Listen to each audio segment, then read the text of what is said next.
Well, hello and welcome back. Today I'm reviewing 10 of the most famous artworks in the world. That's according to Google. Let's see what we got here. Let's start with the first one here. And let's get it out of the way. The Mona Lisa, Leonardo DiCaprio. I mean, it's okay, I guess. It's good drawing. It's good drawing. And you know, Sfumato, his technique where he makes the shading and the rendering so soft and hazy. Yeah, I get it. It's good. It's just exaggerated. It's all over the place. And everybody just gathering around the painting and, you know, taking pictures in the Louvre. Like, I don't do that. If I go to the Louvre, I just walk by it and just say, hey, hi, I saw you. And it's small and far and covered with the glass, so you can't really see the man's work close because people keep attacking it with the cake and tomato soups. I don't know, so many things. But I like, he didn't care about the background, I guess. He just like busy and he just went quick, but he focused on the figure. Yeah, it's just a portrait. I think because it's old, since the 1500, that's why it's really expensive, and from a man who was a genius, so okay, I get it. But it's too much. It's exaggerated and overused, like the Titanic movie. I don't know. It was stolen from somebody. I think he was working inside the Louvre as a security, and he just hid himself inside. When everybody left, he went and picked up the painting and left with it. And he tried to give it to another dealer because that guard was Italian, and he believed that this belongs to Italy, not here, not in France. So they busted his place and found the painting. Well, that happened. And they brought it back, and then everybody was happy. So I guess that's why it's famous, and it's old, and it's good drawing. That's it. It's really, there are so many portraits better than this. Yeah, I guess. I don't know. Yeah, I'm done with it. It's too much. Well, we go to the second one, and we have Van Gogh, Starry Nights. This is very famous. So, yeah, this is very famous. And I like the man. It's a sad story. Van Gogh is a sad story. And I think he painted this from his asylum or some hospital he was in. So he looked through the window and he saw these things and started painting. I like the lines. It's overused also, but I like the lines. I like curvy colors, showing emotions. Yeah, I would love to look at it in real life and, you know, just get close and study how did he do that. And he left some spots on the canvas. He didn't even cover that. Interesting. It looks like quick to me. It's good. It's good. It's good. Next we have, wow, Gustav Klimt, The Kiss. It is square. Like, he used a lot of square canvases. Interesting composition. I like the colors because Art Nouveau, a lot of curviness and a lot of materials. And I don't know what he used in the background. Did he just, dip the paint? Did he really, splash it? It's good. Honestly, the man can draw, as you can see from here. He used gold leaves. Of course, makes it even more expensive. It's good. It's a good painting. I like it. And it's large. So imagine if you put that in a very controlled lighting on top of it and makes it glowy. It will be beautiful, decorative. A lot of flowers and a lot of tiny colors that he used in a lot of his paintings. So yeah, it's cool. It's cool. Next we have another Da Vinci. So this is interesting because it is a fresco, so it is on the wall. And it's fascinating technique to use. When they do the plaster on the wall, there is a time when it's not super dry and not super wet, and they use the colors to do it directly on the wall so the paint can penetrate. So it's fascinating.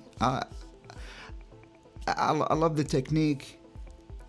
Of course it's famous because it's a major event in a religious history. The perspective is cool. The man know how to do these things, like in architecture. So the focal point, which is the center where everything meets, it's the main character here, Jesus. Yeah, it's good. Technically good. If you are not a religious person, so it doesn't really affect you or impact you in any feelings, nothing. So yeah, it is okay.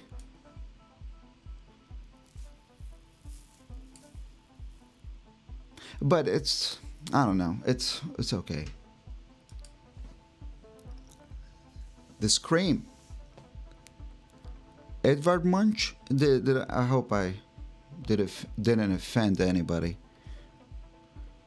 But this one, he made so many versions of these, and some of them in oil paint, some of them in pastels, I think.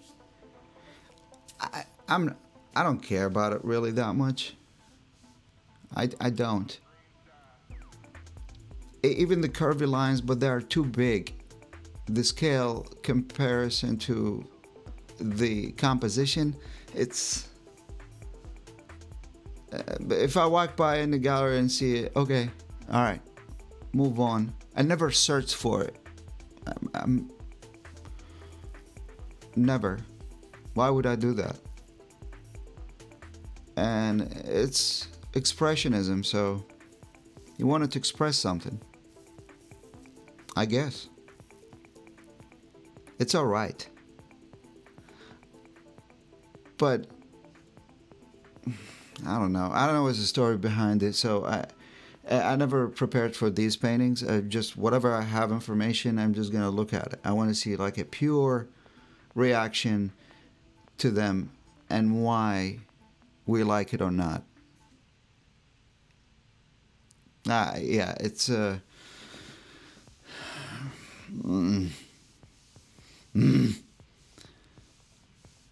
don't know, the sky, I guess is that a shore? Is that water on bridge? Two people behind walking by, and he saw something maybe. I don't know the story. behind it, what makes it famous. But without knowing a story, I wouldn't want to know the story because it doesn't really, in fact, like impact me so much that I would just jump into it and know everything about it. No. Next, well, we have the Jackson Pollock. This is number 5, and he did it in 1948. So he lived a very troubling life, let's say, crazy life. If you are interested to know about their story, there's a very interesting podcast on Spotify if you want to go listen to it, called Art Holes. And it gives the story in a comedic way. It's very interesting, very good, well put together. And you're going to hear about some crazy things happen in his life. Until he decided to do these. There's a lot of changes in his artistic journey. And I don't know, he has troubles, like himself had so many issues, but those are big. It was like 12 feet by 8 feet or something. Don't quote me on that, but it's very large. And he used just flickering. It's an action painting. He did it first. So, and if you do it now, it really, nobody cares about it. But he did it first there. Not technically first. Somebody else did it before, but he made it bigger and people paid attention more. And of course they critiqued him and they said, what is this? What did you try to do? Just lay the canvas roll on the ground and just open it all and keep flickering. One hand, both hands, doesn't matter. And he even used like house paint because it was cheaper. It's a lot of struggle behind this. Do I care about it? Not really. Maybe some elements, but yeah, it's whatever. Next, girl with the pearl earrings. Or is it a pearl? So some scientists, they say, oh no, because of the reflection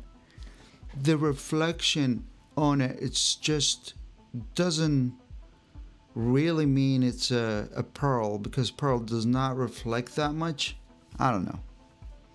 Anyway, it's a good portrait.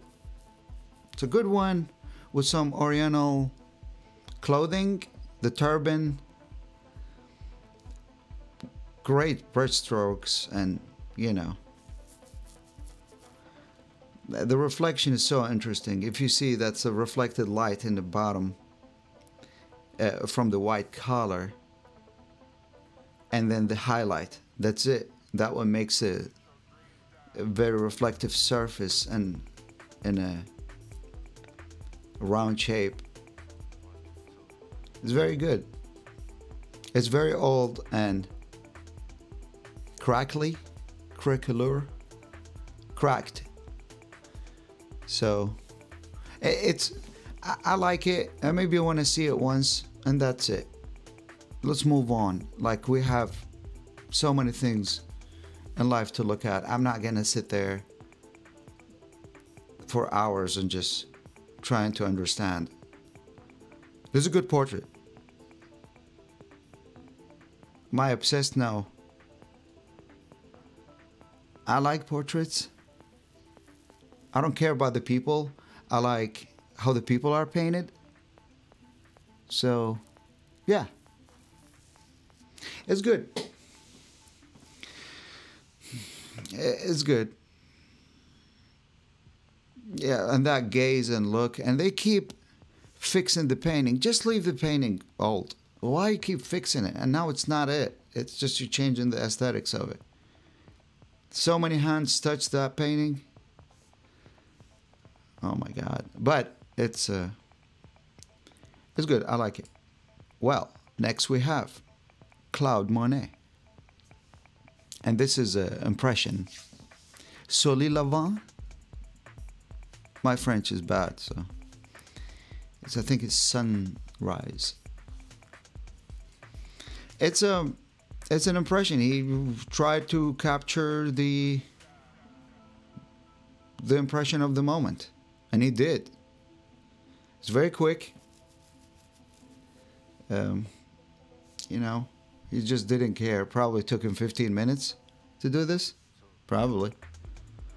And it's watercolor. It's washy and just quick. 2 boats, and there's factories, I guess, and I don't know. There's a big boat in the middle, and the sun. It's cool. Colors are very limited, and yeah, I like that. It is nice. And if you can do this in quick approach, that would be nice. Yeah. It's very spontaneous. Just go for it. No complications. Didn't spend a lot of time. This is what he observed, and he just put it quick.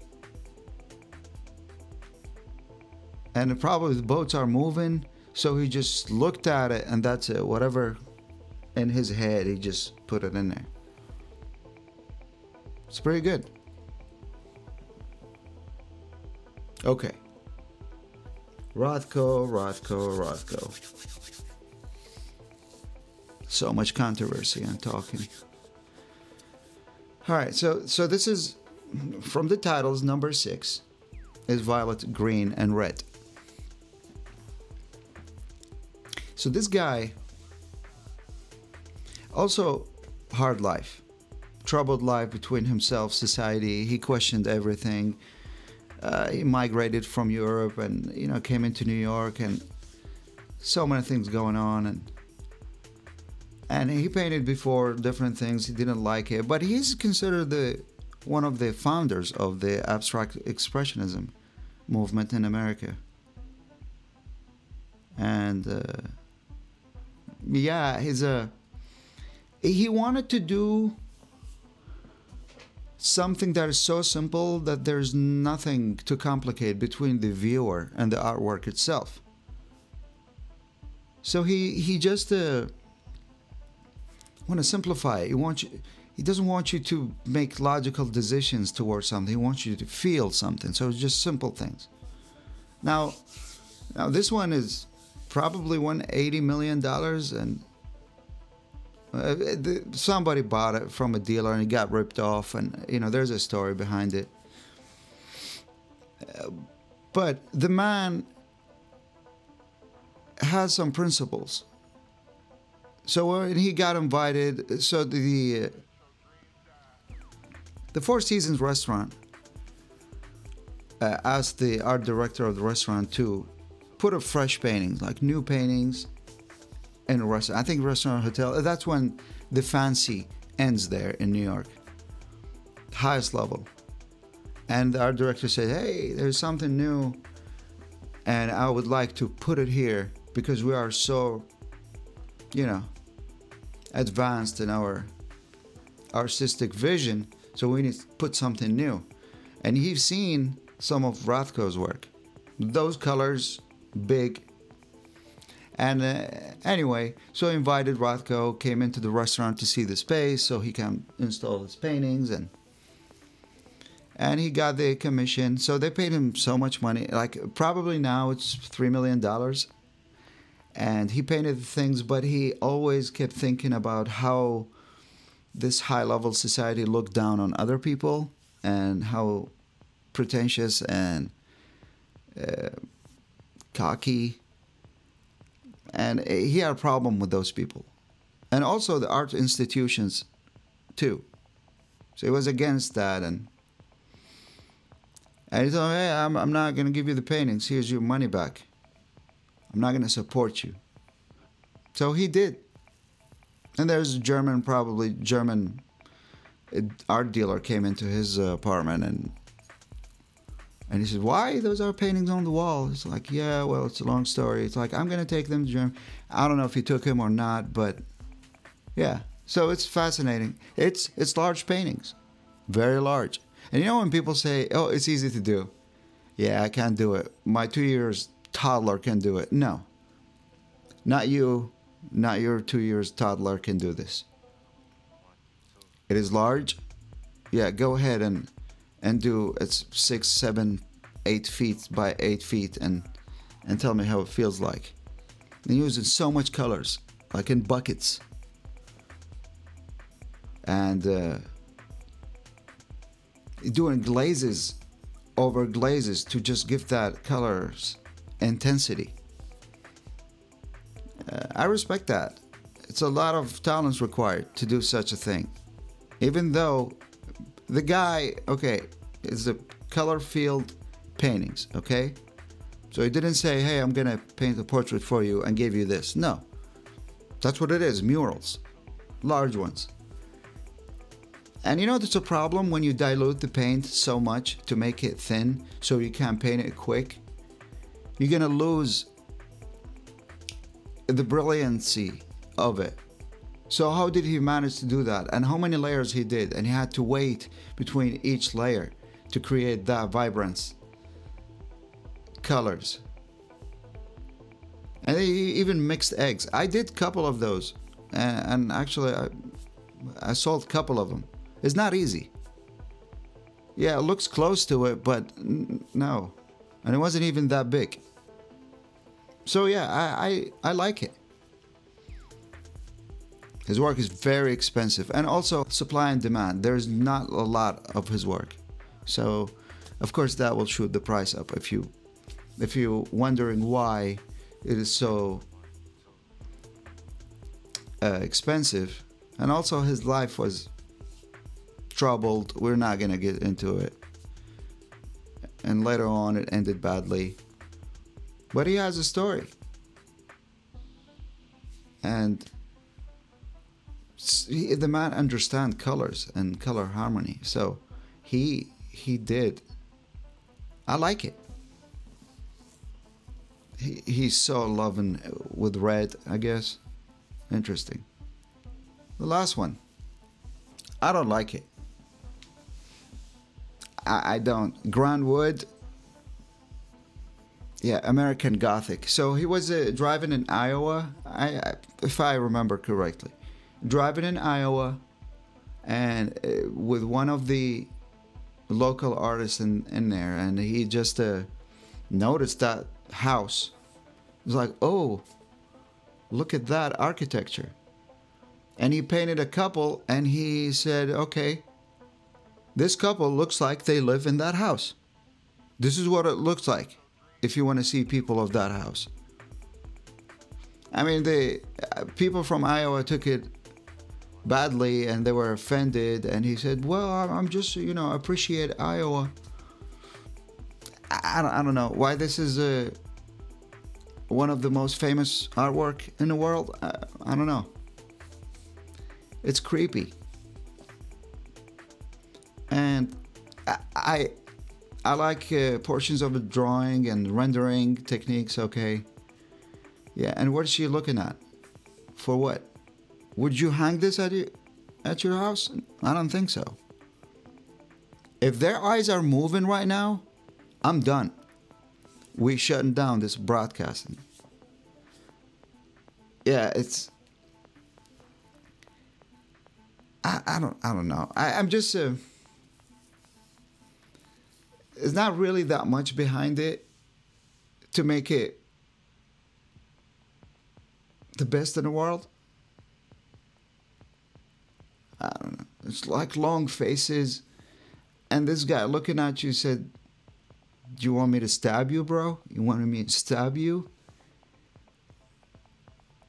So yeah, I don't know. Those are. I've selected 10 of, according to Google. So this is just my opinion. But this is what I feel about it. And I'm sorry if I offended some people. I'm probably losing some people right now. But it's just my pure opinion to it. Some of the work is exaggerated, some of it is not. And there's so much underrated. And it depends on what happened in their lifetime and how the marketing worked for them at that moment. And, you know, a lot of famous artists really, we don't like their work. But some is really good. So that was just my opinions about these paintings today. I hope you enjoyed this video. So let me know, what do you think? What do you think of these paintings? Do you agree with me or not? Are you in my side or not? Until then, I'll see you next time.